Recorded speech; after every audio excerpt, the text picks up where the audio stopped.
Hello everyone and welcome into Coach Craig Sports. This is the CFL DFS video for week number 16. If you're joining me for the very first time, first of all, welcome in. Second of all, this is how today's video will be structured. We'll be going through my sheet for this week, talking through all the relevant players, whether or not I would consider them a GPP option, a cash game option, a GPP paydown option. And then I will also be mentioning whether I will be overweight, underweight to the field on those players, in line with the field, slightly overweight, slightly underweight. Just a little bit of backstory on them and kind of the relevant injuries for this week overall. But without further ado, we'll get started with the Toronto Argonauts. Starting off at Chad Kelly at quarterback, $9,500. GPP option, reasonable price tag here. Definitely do like the upside that he could potentially have in this game overall. Probably going to be ultimately in line with the field on him. A little bit of upside there versus that Tiger Cats defense, although they are playing a little bit better as of late. At running back, Kadeem Carey, $10,200 GPP option. If you really want to go there, I will be underweight to the field on him. Not really getting there too much myself personally this week overall. In terms of wide receivers, the three that I'm going to be looking at mainly is going to be Demonte Coxie, Devarius Daniels, and David Unger at the third. So Coxie and Daniels would consider both GPP options. Probably going to be in line with the field ultimately on both of them. And then David Unger at the third, coming off a down game, but previously before that, had been doing really well, only $2,800. Solid paydown option. Will be overweight to the field on him. And if you want to get to Makai Polk as well, I believe he's coming off a pretty strong performance. $2,700 would be a very viable paydown option there at the same time as well. And then last but not least, we have that Toronto Argonauts defense. GPP option, $3,900. Will be slightly overweight to the field on them.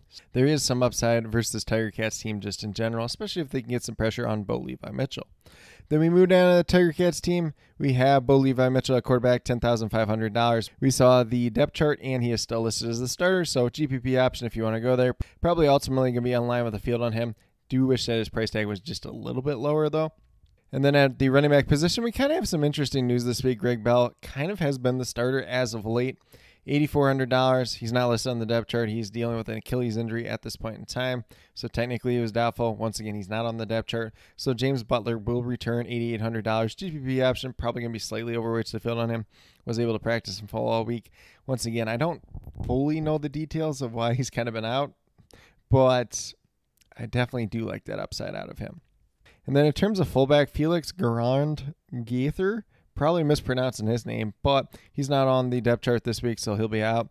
And then in terms of the wide receivers, I think it's pretty wide open once again. Tim White probably going to be the favorite, $10,800 GPP option, probably going to be in line with the field on him. But if you want to take shots on Samar Bridges, Stephen Dunbar Jr., Brendan O'Leary Orange, or Keandre Smith, you can definitely do that once again this week. And then returner / wide receiver Jordan Bird, $2,900 out this week due to knee injury. I believe Lawrence Woods has returned, so he's probably going to do the return duties. Otherwise, it could be open up a little bit just there. And then for that Tiger Cats defense, $3,700 GPP, kind of a paydown option if you really want to go there, but will be slightly underweight to the field on them just in general.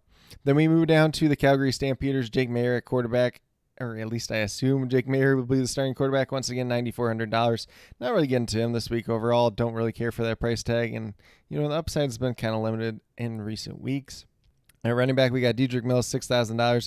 GPP option will be slightly overweight to the field on him. He's been back, I believe, 2 weeks now or a week plus a bye. So definitely do like some of the upside with him just in general. You know, it's Peyton Logan and him in the backfield. But he's going to be the primary ball carrier once again. Then we move down to their wide receivers. Mainly for me this week, it's going to be Reggie Begelton, $9,400 GPP option in line with the field. And then Jalen Philpott is kind of a paydown option at $2,800 in line with the field.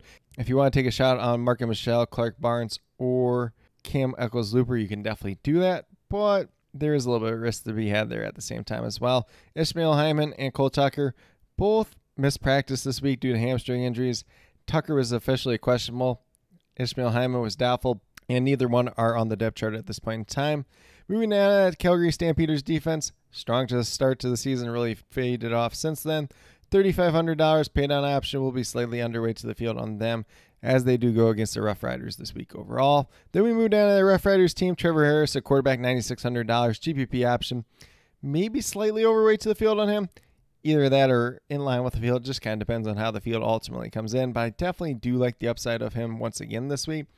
Some news at the running back position. Raquel Armstead, who recently signed with the team, is listed as active and the starter for this game overall. Frankie Hickson was moved back to the practice squad. Raquel Armstead just recently added to DraftKings for them. Only $4,300 for a guy that was one of the leading rushers in the league prior to his release with the Ottawa Redblacks. So pay down option, cash game option, if you want to call that as well, will be overweight to the field on him just in general.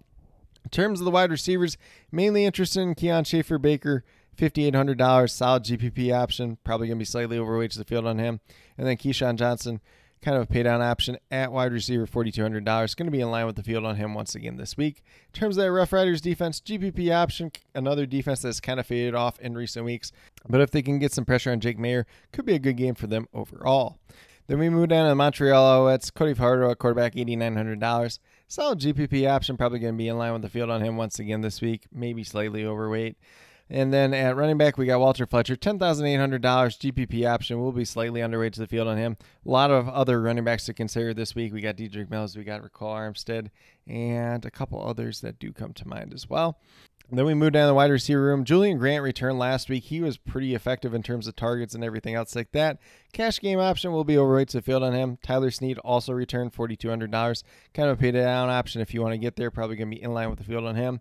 Then Charleston Rambo, Cole Speaker. If you really want to get to either one of them, you could in GPP, but they don't look as good as they have in recent weeks with the return of Julian Grant and Snead just in general. And then we move down to the Alouettes defense. $3,800 will be slightly overweight to the field on them versus this Ottawa Redblacks team. Looks like a really good matchup for them just in general. Then we move down to the Redblacks team. We'll see what the depth chart looks like tomorrow at quarterback. Drew Brown was the starter last time. Jeremiah Masoli played in that game as well. Masoli was the more effective of the two quarterbacks. So we'll just keep an eye on that. Laybourne at running back, $5,400. GPP will be overweight to the field on him once again.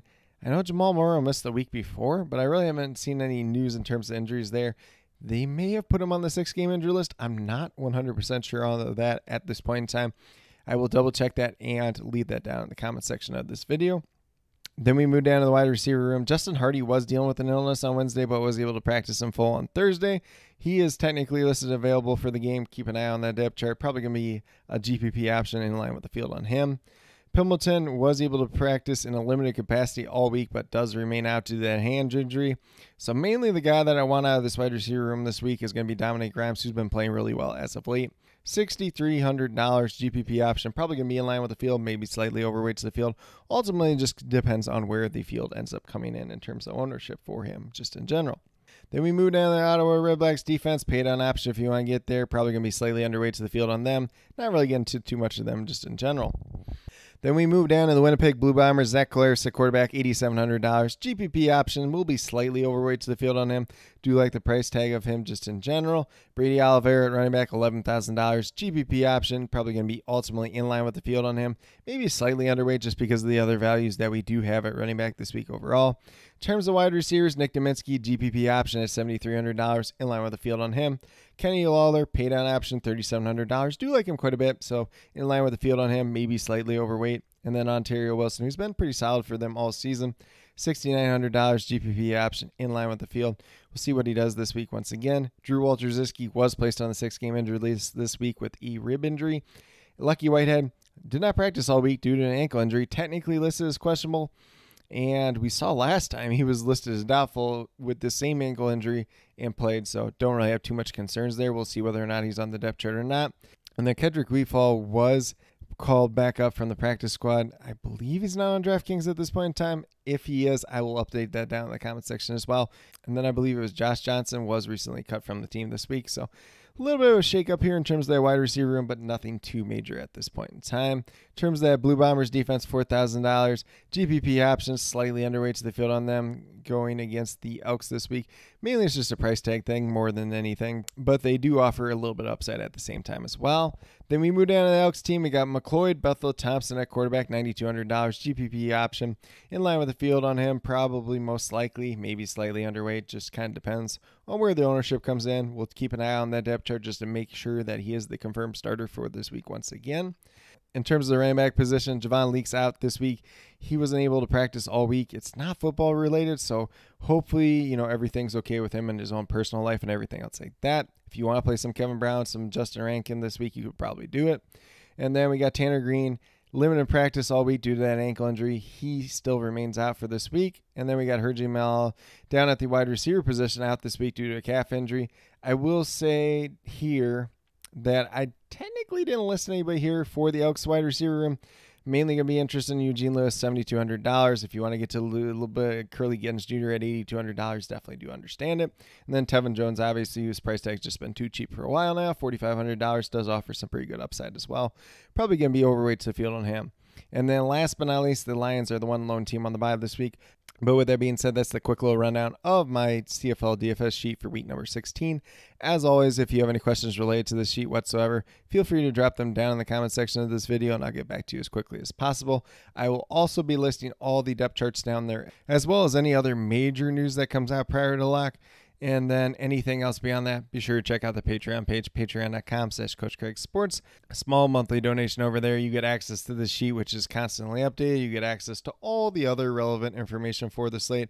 Plus, you get some access to some NFL content, some fantasy football content at the same time as well.